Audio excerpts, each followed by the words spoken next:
오늘 함께 합독하실 말씀은 요한복음 9장 1절부터 12절까지입니다. 같이 합독하시겠습니다. 예수께서 길을 가실 때에 날 때부터 맹인된 사람을 보신지라. 제자들이 물어 이르되 랍비여, 이 사람이 맹인으로 난 것이 누구의 죄로 인함이니까? 자기니까 그의 부모니까? 예수께서 대답하시되 이 사람이나 그 부모의 죄로 인한 것이 아니라 그에게서 하나님이 하시는 일을 나타내고자 하시니, 때가 아직 낮음에 나를 보내신 이의 일을 우리가 하여야 하리라. 밤이 오리니 그때는 아무도 일할 수 없느니라. 내가 세상에 있는 동안에는 세상의 빛이로라. 이 말씀을 하시고 땅에 침을 뱉어 진흙을 이겨 그의 눈에 바르시고 이르시되 실로암 못에 가서 씻으라 하시니, 실로암은 번역하면 보냄을 받았다고 하는 뜻이라. 이에 가서 씻고 밝은 눈으로 왔더라. 이웃 사람들과 전에 그가 거린인 것을 보았던 사람들이 이르되 이는 앉아서 구걸하던 자가 아니냐? 어떤 사람은 그 사람이라 하며 어떤 사람은 아니라 그와 비슷하다 하거늘 자기 말은 내가 그라하니라. 그들이 묻되 그러면 네 눈이 어떻게 떠졌느냐? 대답하되 예수라 하는 그 사람이 진흙을 이겨 내 눈에 바르고 나더러 실로함에 가서 씻으라 하기에 가서 씻었더니 보게 되었노라. 그들이 이르되 그가 어디 있느냐 이르되 알지 못하노라 아니라. 아멘. 오늘은 실로암에서 맹인의 눈을 뜨게 하신 기적을 함께 상고합니다. 오늘 18일째인데 우리도 이 사순절 기간 동안 길지만 영적 수련의 기간으로 삼고 주님과 같이 능력을 얻고 또 하나님 말씀에 귀 기울여 순종하면서 우리 모두 기적의 역사 이루시기를 축복합니다. 이제 18번째 일으키신 기적은 이제 실로암에서 맹인의 눈을 뜨게 하신 그러한 기적입니다. 우리 맹인들의 눈을 여러 번 뜨게 해주셨지요. 그렇게 주님께서 기적의 역사, 물론 그 당시에 정말 맹인들이 훨씬 더 많았을 것입니다. 그러나 예수님의 눈에 띄고 또 믿음으로 주님께 구하고 그런 사람들만이 이제 고침을 받게 되는, 다시 보게 되는 그런 놀라운 기적을 이루어 나갑니다. 이제 제자들과 함께 예수님이 걷고 있을 때에 날 때부터 소경된 이가 있었습니다. 그때 제자들은 묻습니다. 유대인들의 관념은 이제 죄로 인해서 병이 생기는 것이기 때문에 누구의 죄로 소경이 된 것인가? 부모의 죄입니까? 또한 자신의 죄입니까? 그때 주님은 이 사람이나 그 부모가 죄를 범한 것이 아니라 그에게서 하나님의 하시는 일을 나타내고자 하십니다. 때가 아직 낮음에 나를 보내신 이의 일을 우리가 하여야 하리라. 밤이 오리니 그때는 아무도 할 수 없느니라. 내가 세상에 있는 동안에는 세상의 빛이라 말씀하시면서 침을 뱉으셔서 진흙을 이겨 소경의 눈에 바르시고 실로암 못에 가서 씻으라 말씀하셨습니다. 그리고 소경은 실로암에 가서 씻었습니다. 눈이 떠지게 되었습니다. 놀라운 기적이 이루어졌습니다. 그 두 소경들에게는 어떻게 했습니까? 내가 이 일을 할 줄로 믿느냐? 그렇게 했는데 그렇게 묻지 않으시고 이 소경에게는 뭐라고 하셨어요? 정말 침을 뱉어서 진흙을 이겨 소경의 눈에 바르시고 실로암에 가서 씻으라 했습니다. 앞서도 말씀드렸지만 이 이야기의 주인공은 나면서부터 소경된 사람이 아닙니다. 예수님이 항상 주인이심을, 성경의 주인공이심을 믿으시기 바랍니다. 우리가 예수님이 주인공이고 우리는 뭐예요? 정말 어떻게 보면 엑스트라 같이 출연자지, 같이 주인공이 될 수 있지만은 내가 주인공이 아니라는 겁니다. 우리 예수님이 주인공이시고, 그러면 예수님은 어떤 분이신가? 오늘 본문은 우리에게 예수님의 성격을 여러 면에서 보여주고 있습니다. 첫째는 예수님은 죄보다 죄인에게 관심을 가지시는 분이십니다. 저주적인 상황은 죄의 결과라고 하는 것이 유대인들의 보편적인 생각이었습니다. 그래서 저주 아래 있는 자들에게는 어떤 죄를 지었는지 따지고 보아야 될 것이 바로 그들이었던 것이지요. 그래서 성경은 뭐라고 말씀하십니까? 죄의 결과는 저주라고 하는 사실을 우리에게 분명히 가르쳐 주고 있습니다. 그래서 두 가지입니다. 예, 오늘 말씀하시는 것처럼 자기의 죄로 자기가 저주를 받는 경우가 있지요.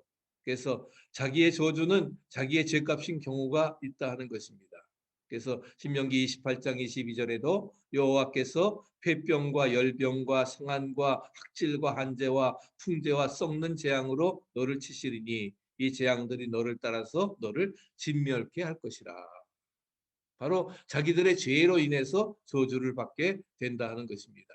고린도전서 11장 29절 같이 한번 읽어보실까요? 주의 몸을 분별하지 못하고 먹고 마시는 자는 자기의 죄를 먹고 마시는 것이니라. 그러므로 너희 중에 약한 자와 병든 자가 많고 잠자는 자도 적지 아니하니 우리가 우리를 살폈으면 판단을 받지 아니하려니와. 주의 몸을 분별치 못하고 먹고 마시는 자는 자기의 죄를 먹고 마시는 자와 같다 하는 것입니다. 자기의 죄로 인해서 저주를 받게 됨을 말씀해 주고 있죠. 또 욥기 4장 7절 한번 읽어보실까요? 생각하여 보라, 죄 없이 망한 자가 누구인가? 정직한 자의 끊어짐이 어디에 있는가?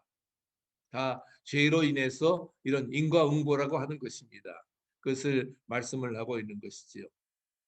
그러나 욥은 인과응보로 인해서 이루어진 것이 아닙니다. 오히려 그를 시험하는 그러한 단계고 그가 끝까지 믿음을 저버리지 않았기 때문에 결국은 배전의 축복을 받고 모든 것이 전환되어지는 기적의 역사를 이루어 나가게 하셨습니다.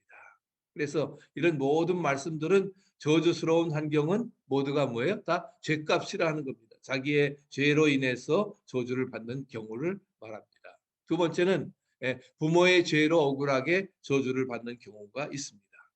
자기의 죄가 저주가 되지도 하지만 부모의 죄가 자녀에게 저주로 닥치는 경우가 있습니다.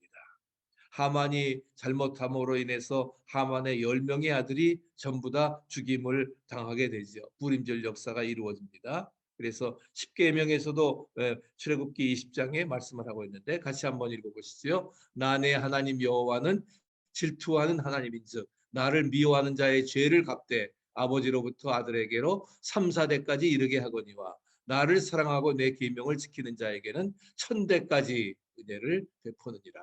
할렐루야. 나를 사랑하고 내 계명을 지키는 자에게는 뭐예요? 1000대까지. 그러나 나를 미워하는 자는 죄를 갚되 하나님께서 3, 4대까지. 결국은 뭐예요? 부모의 죄로 인해서 그것이 3, 4대까지도 가게 되어진다 하는 것입니다. 자기의 죄값으로 자기에게 저주가 오는 경우도 있고 또 뭐예요? 부모의 죄, 조상의 죄로 인해서 저주가 임하는 그러한 경우가 3, 4대까지 간다고 말씀을 하고 있습니다. 그렇지만은 본문에서 주님은 전혀 다른 종류의 저주가 있음을 밝히 말씀하고 있습니다. 그래서 제자들이 누구의 죄입니까?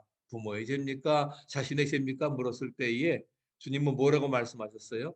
누구의 죄값도 아닌 하나님의 의를 나타내고자 믿습니까? 하나님의 의를 나타내고자 하나님께서 그래서 다시 다른 종류의 저주가 있음을 밝히고 있는 것입니다.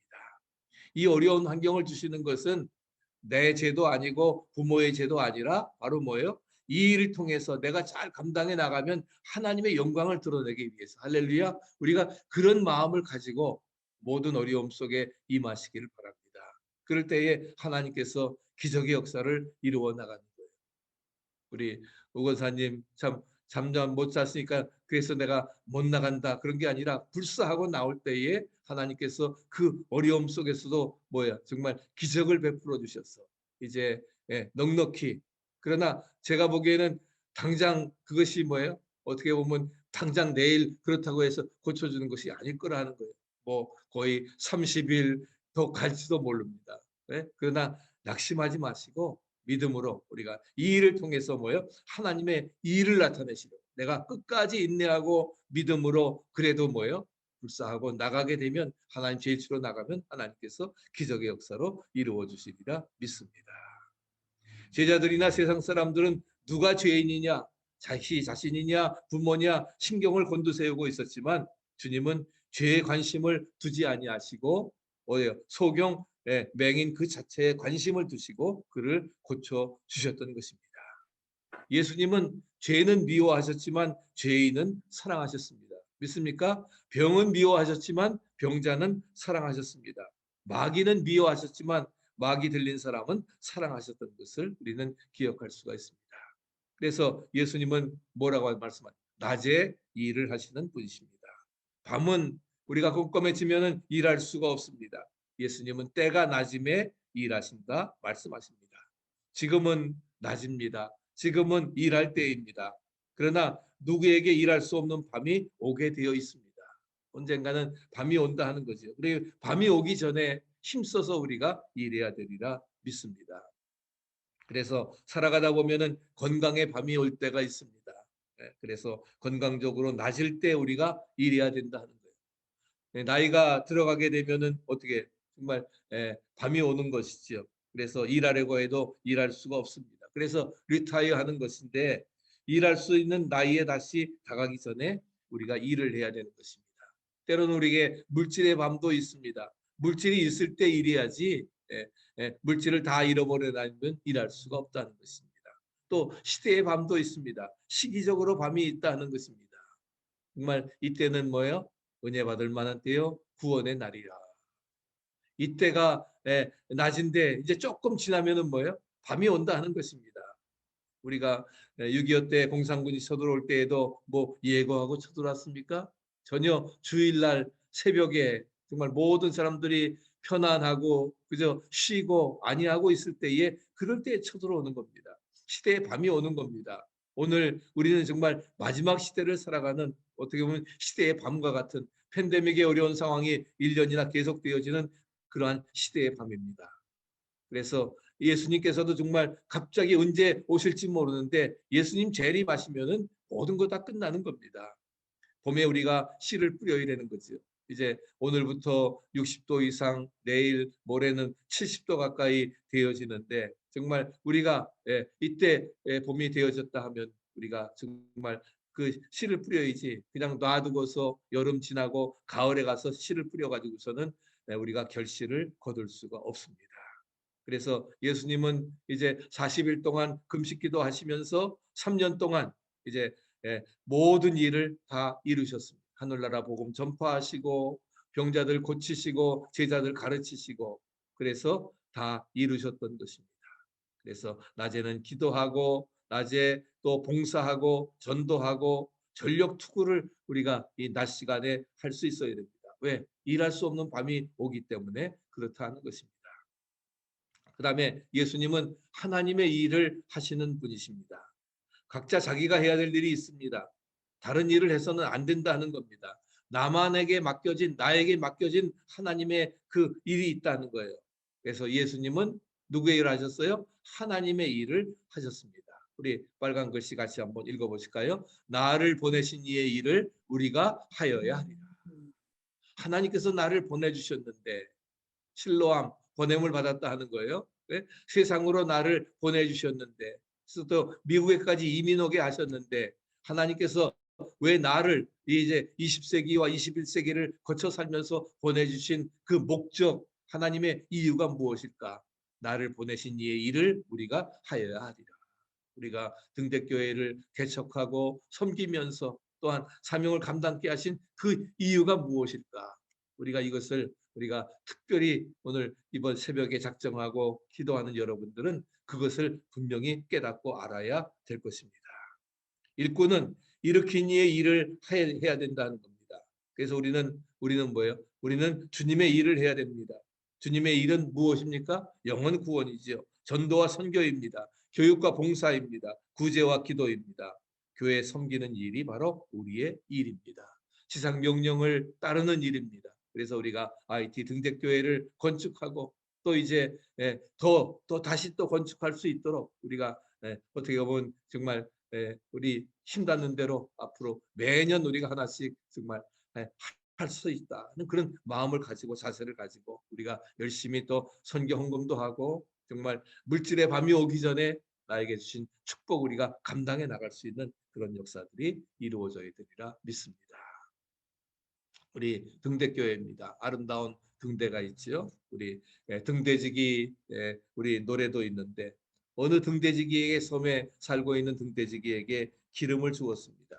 기름 준 것은 바로 뭐예요? 이제 등대를 비추기 위해서 주는 것입니다. 그래서 이제 그 밤중에 또한 비바람이 몰아칠 때 배가 항구에 들어올 때에 빛을 비춰주라 하는 것입니다. 그런데 그 옆집에 가난한 학생이 있어가지고서 기름이 없어서 등을 못 피워가지고 공부를 하지 못하는 그런 가난한 학생이 있었습니다.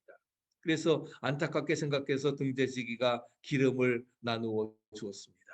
그런데 그날 폭풍우가 몰아치게 되었고 기름을 나눠줬기 때문에 기름을 더 공급받지 못했기 때문에 어떻게 돼요? 결국은 등대의 불이 꺼지게 돼서 들어오는 배가 파손을 하게 되었던 것입니다. 많은 사람들이 죽었습니다. 하룻밤 쓰기에 충분한 기름을 주었는데 그런데 등대에 불이 꺼진 것을 이상하게 생각한 폴리스가 이제 혹시나 내다 판 것이 아닌가 해가지고서 이제 조사를 하게 되었는데 조사를 해보니까 그 옆집에 가난한 학생이 이제 불을 켜지 못해가지고서 나누어 주게 되었던 것입니다. 선행입니까 아닙니까? 선행이지요. 예? 예. 좋은 일을 했는데 팔아먹지 아니하고 좋은 일을 했는데 그렇다고 책임을 면제받을 수 있습니까? 없습니다. 책임은 면제받을 수 없다 하는 것입니다. 네? 우리가 좋은 일을 했지만은 그러나 등대지기의 사명은 무엇입니까? 네? 불을 켜는 거예요. 그렇지 불을 켰다고 하면은 배가 파손되지 않았고 사람들이 죽지 않았을 텐데 그런데 그 일은 관두고서 어떻게 돼요? 가난한 학생 도와주겠다 해서 결국은 자기의 맡은 사명을 감당하지 못했기 때문에 결국은 근무 태만으로 제일에 갈 수밖에 없었던 것입니다. 등대지기는 등대지기의 일을 해야 된다는 것이지요. 네 번째로 예수님께서는 저주를 씻어주시는 분입니다. 오늘 저주를 의미하는 단어가 오늘 본문에 세 개가 나오죠. 무엇입니까? 빨간 글씨입니다. 흙과 그 다음에 침과 그 다음에 맹인입니다.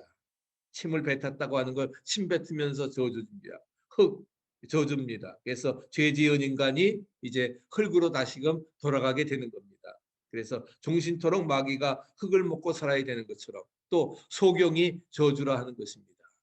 그래서 유대인들은 바로 맹인들 눈이 먼 것이 바로 저주라고 생각을 했습니다. 그런데 예수님께서는 어떻게 해요?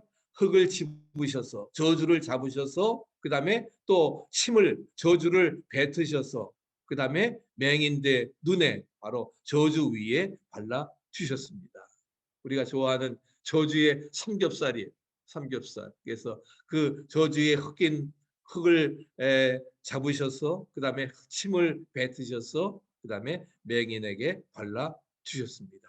그리고 실로암 보냄을 받은 자 실로암에 가서 보냄을 바로 내가 거기 가서 그냥 낳게 해줄 수 있지만 저주의 삼겹살을 가지시고 그리고 실로암에 가서 씻으라 했습니다.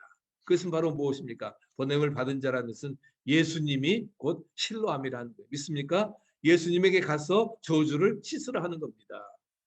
바로 예수님에게 나올 때에 저주가 씻기고 가난이 축복으로 변하고 할렐루야 문제가 해결되는 역사가 우리 모두에게 이루어지리라 믿습니다. 그렇게 하셔서 소경이 밝히 보게 되고 예수님은 저주를 씻기 위해서 이 땅에 오신 분이라는 거예요. 그래서 예수님은 저주하러 이 땅에 온 마귀를 저주하시고 그래서 회복시켰다고 하는 사실을 우리에게 말씀해 주고 있습니다. 다섯 번째는 예수님은 순종을 실험하시는 그러한 분이십니다. 예수님이 소경에게 가서 뭐예요? 실로암으로 가서 씻으라고 명령을 했습니다. 순종 시험을 했지요. 네, 뭐안 씻을 일 없지요. 그거야 뭐 당연히 씻어야 되지 않겠습니까? 그래서 그냥 고쳐주시지 뭐 이렇게 더럽게 저주를 침을 뱉어가지고서 이겨서 그렇게 발라주십니까? 그냥 고쳐주시지. 그냥 아마 먼저 사람이 고침받은 거 얘기 들었을지도 모릅니다. 그렇지만은 주님께서 뭘 말씀하시든지 그 순종에 시험을 했다 하는 것입니다. 하나님은 순종의 시험에 합격한 사람에게만 기적을 주십니다. 그렇기 때문에 아브라함에게도 바로 100살에 난 독자 이삭을 번제로 드리라고 했을 때에 그 시험 통과하고서 그는 믿음의 조상이 되었던 것을 찾아볼 수가 있습니다. 우리에게도 그런 순종을 실험하십니다. 어떻게 보면 뭐예요? 이것만은 안 됩니다 하는 거예요. 그것을 요구하신다 하는 거예요. 그런 순종을 요구하신다 하는 거예요. 그럴 때 우리가 뭐예요? 기쁨으로 순종할 수 있어야 될 것입니다. 마지막 6번째로 예수님은 믿는 자에게 자기를 드러내시는 분이십니다. 예수님은 그 소경에게 뭐라고 했습니까? 35절에 네가 인자를 믿느냐? 우리 한번 또 36절에 보세요. 내가 믿고자 하나이다. 그 다음에 눈을 뜬 그가 2번 대답을 합니다. 마지막 38절에 뭐라고 했습니까? 그러면서 다시 주님이 물으셨을 때에 내가 믿나이다. 내가 믿나이다 말하면서 절하였습니다. 주님은 그에게 메시아임을 나타내 주셨기 때문입니다. 예수님은 바로 믿는 자에게 자기를 나타내 주셨습니다. 믿으십니까? 네, 믿는 자에게 자기를 나타내 주셨어요. 그래서 정말 알아야 믿는 것이 아니라 믿으면 아는 것입니다. 보고 믿는 것이 아니라 믿으면 보게 되는 것입니다. 우리 과학의 명제는 believing is seeing, seeing is believing이지만 그러나 믿음의 명제는 believing is seeing, 믿으면 보는 것입니다. 내가 봐야 믿는 것이 아니라 믿으면 보는 거예요. 할렐루야. 네, 믿으면 보는 거예요. 믿으면 보는 것입니다. 보고 믿는 것이 아니라 믿으면 보게 되는 것입니다. 그래서 소경이 믿으려 갈 때 예수님은 정체성을 드러내셨고 드디어 확실히 믿게 되었습니다. 그래서 예수님께서 어떤 분이신지 이 기적의 사건을 우리에게 확실하게 보여주고 있는 것을 찾아볼 수가 있습니다. 우리 작년에 6월에 백인 경찰의 과잉 진압으로 사망한 조지 플로이드 사건 이후에 정말 세계적으로 펼쳐지고 있는 그러한 운동이 블랙 라이브즈 매터, 흑인의 생명도 소중하다는 겁니다. 물론 그런 거 중요한 거 맞습니다. 그래서 블랙 라이브즈 매터 이것이 오늘날 사회의 문제가 되어졌는데 1959년에 존 하워드 그리핀이라고 하는 사람이 이제 흑인으로부터 흑인이 백인으로부터 받는 고통이 얼마나 큰가 하는 것을 체험하고 싶어서 그래서 흑인처럼 피부를 일부러 검게 위장을 하고 밖으로 나갔습니다. 그렇게 하기 위해서 일부러 피부가 검어지는 약도 먹었고 태양빛에 나가가지고서 떼약볕에 검게 거슬렸습니다. 또 검게 칠도 했습니다. 어느 정도 검게 보일 때에 흑인인지 분간할 수 없을 때에 나갔습니다. 그는 그랬더니 정말 인간 대접을 받지 못하였습니다. 자동차도 제대로 살 수 없었고 물건도 제대로 구입할 수 없고 식당에서도 안 받아주는 것이 있었고 호텔에서 숙박을 거부당하고 심지어는 화장실도 못 들어가게 하는 그러한 곳이 있었습니다. 1960년입니다. 그러니까 지금 약 50년이 지난 전이지요. 그러면서 이런 핍박과 멸시를 체험하고서 백인으로 돌아와서 쓴 책이 바로 나와 같은 흑인이라고 하는 그러한 책입니다. 어떻게 보면 예수님께서 이 땅에 오셔서 그 멸시와 천대를 다 받으셨습니다. 그런 인간의 몸을 입으시고 정말 마귀들이 덤벼들어 멸시천대를 다 받으셨는데 그래서 인간의 사정을 다 알게 되어서 인간들을 불쌍히 여기게 되었습니다. 그리고는 죽기까지 사랑해 주셨습니다. 소경과 또 고난받는 이들의 친구가 되어 주셨습니다.